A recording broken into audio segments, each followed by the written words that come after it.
What's up? It's J-Sinn with Arcanium, and you're watching Hollywood Music. Yeah! Hey, this is Groovey from Hollywood Music. I'm here with Jay from Arcanium, here at Moe's Barbecue, bowling, beer, brats, barbecue, everything with a B, probably boobs too. How are you, sir? I'm fucking fantastic. How are you, man? Oh, I'm fucking loving everything, man. Loving everything. Now, this show's fucking crazy. How'd it all come together? Well, we went out on tour with OTEP and the Butcher Babies and One Eyed Doll, and they became pretty good friends of ours. And so when they booked the tour here, they asked us to come out and play the show, open it up for them and Gemini. And we played with Gemini Cinder before when we did a direct support slot for Static X. They were on the show as well. All cool guys, all good friends, man. So we're just here kicking it, getting ready to throw down. Badass. Now, what are you working on? What's Arcanium working on these days? Well, we got a new record that's about ready for release. It's called Ontogenesis. Nice. We don't have a release date yet, but we will soon. It'll be early next year, 2013.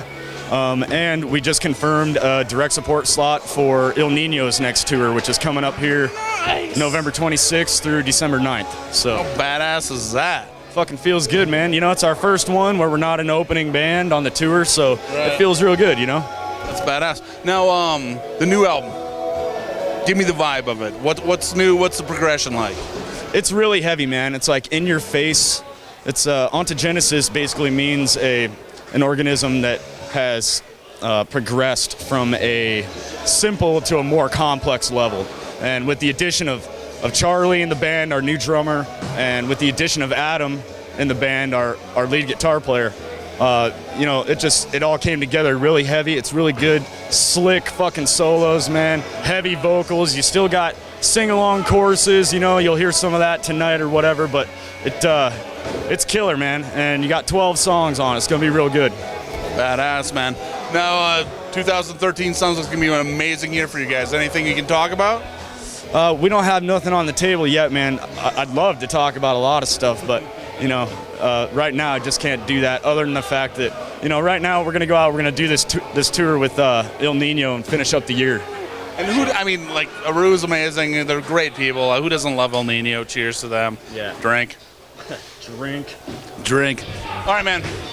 I've been hearing these stories about some show in Wyoming that went absolutely fucking crazy, and you gotta tell me about it. All right, man. We got there and it was fucking bullshit right to start with. The stage wasn't set up for us. I didn't have any equipment there yet. They told us we were gonna have a sound check 2 hours before the show started. None of that shit happened. We get up on stage, first couple songs, no fucking vocals at all, dude. So I stop the show, I give out some t-shirts and shit to the fans, talk to the fans a little bit while they get their shit together and figure out what the hell's wrong with my vocals. And, then we start going, it gets a little bit better, and then about 4 songs, I'd say 4 or 5 songs in, the cops were there, and they told one of my techs that if we continue to curse and say fuck and shit like that, that, they're gonna shut us down, they're gonna unplug us. So I had my tech make a sign that said fuck, and I made the goddamn crowd say it. And that really pissed off the cops. And at that point in time, I was like, oh yeah, I want to throw a big fucking boo out to the Cheyenne Police Department for being here fucking with us already. So let's hear a big boo for the Cheyenne Police Department. The whole crowd's just like, boo. So, they got pissed off. We're playing. They're like, that was your last song after we got done with one of our older ones, Backstabber, which you're probably really familiar with. And they're like, well, that was your last one. And I'm like, fuck that. I go, they said this is that was our last one, but we got more for you guys. So we're going to keep playing until they actually turn us off. So we did.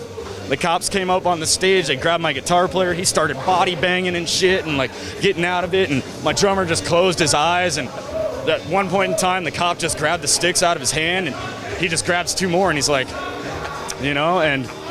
finally shit started getting unplugged. Everybody's still playing even though we're unplugged. The only thing that was left that I can remember at the end was my vocal and Adam's guitar, until it went all the way down, and then I just stood there in front of the crowd and fucking basically it was inciting a riot almost. So, one of our tech's girlfriends ended up getting arrested.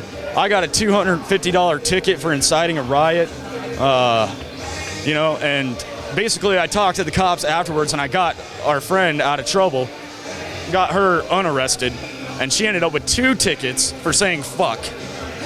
So I go to court 2 weeks later, and the judge, like, he was really cool. He's like, you know, this is a fine line between artist expression and freedom of speech.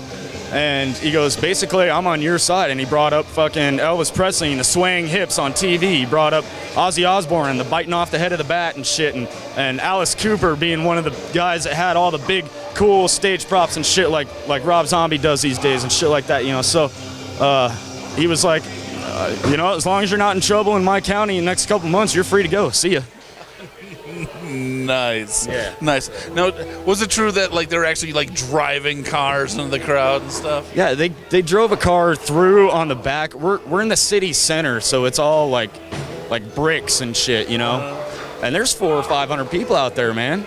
And like they drove up right onto the fucking backside, dude, and fucking got out of their cars and stood there and watched us for like 4 songs, and then they came up on the side stage.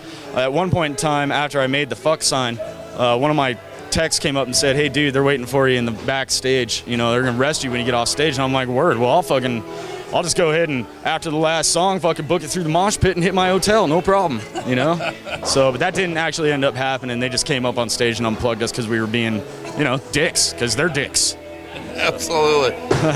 So that was that, man. But that's incredible. Like that honestly, that should be like a scene of a movie somewhere. Yeah, totally. And you know, it got a lot of publicity, a lot of attention. I know even Pittsburgh Magazine printed it and shit because we had just come through with OTEP and Butcher Babies. So, yeah, pretty crazy though. All right, man.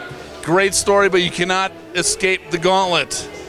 You have to answer some of these questions. Are you ready, sir? Yes, sir. We ask every band coming through town these, and they are brutal and horrible, and they will make you cry. All right, let's do it. Okay. In entire history, musical history, touring history, what is the worst thing you've ever eaten on the road?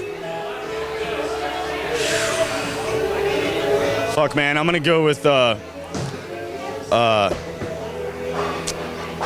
fucking pickled pig's feet, I guess.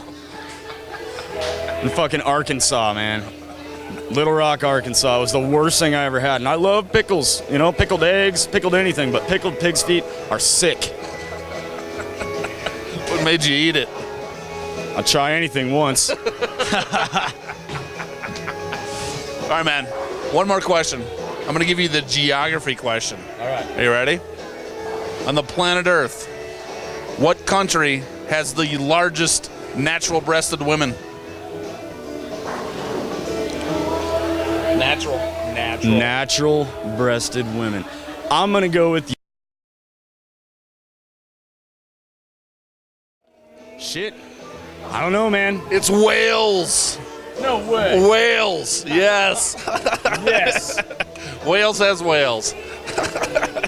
Cheers, man. Cheers. It's Groovy with Hollywood Music. With Jay from Arcanium. Moe's Barbecue, bowling, baseball, lots of bees, boobs, beer, everything else. Rock on. Rock 'em. Woo!